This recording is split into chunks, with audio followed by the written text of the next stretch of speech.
एक तो महिलाएं कमाती कम हैं और ऊपर से उनका मामला सब महंगा चलता है, उनका कॉस्मेटिक्स भी महंगा है, उनके कपड़े भी महंगे हैं। तो एक तो कमाई कम और जो कमाओ वो भी इसमें खर्च कर दो।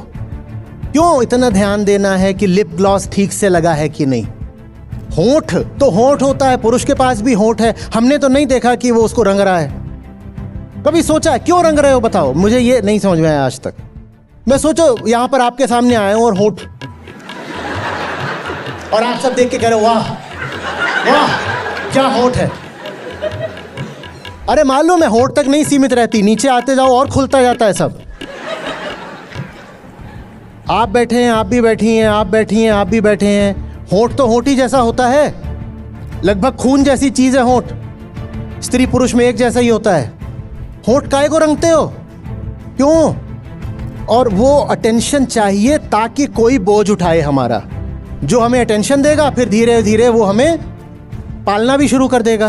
अच्छी बात है, सुनने में कितना गंदा लग रहा है पर ऐसा ही है, क्या करें। मैं किसी को होंठ क्यों दिखाऊं अपने? अरे मेरे पास बुद्धि है, ज्ञान है, कौशल है, 100 तरह की और क्षमताएं हैं।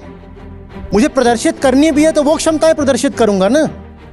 पुरुष की शर्ट होगी तो शर्ट जैसी होगी, ये इतनी है बस, इतनी थोड़ी ही है। पुरुष की शर्ट इतनी क्यों होनी चाहिए और महिला का यहां तक क्यों खुला होना चाहिए मामला? मैं पूछ रहा हूं, मुझे कोई छाती से समस्या नहीं है, क्लीवेज तो क्लीवेज है, कोई बात नहीं है, तो है, प्रकृति की चीज है। पर मैं अंतर पर प्रश्न उठा रहा हूं। पुरुष का इतना ही हिस्सा दिख रहा है तो पर्याप्त है, क्योंकि उससे ज्यादा की कोई जरूरत भी नहीं है।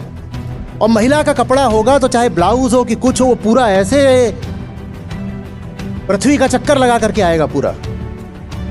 क्यों? फिर पूछते हो कि मैं कमजोर क्यों रह गई?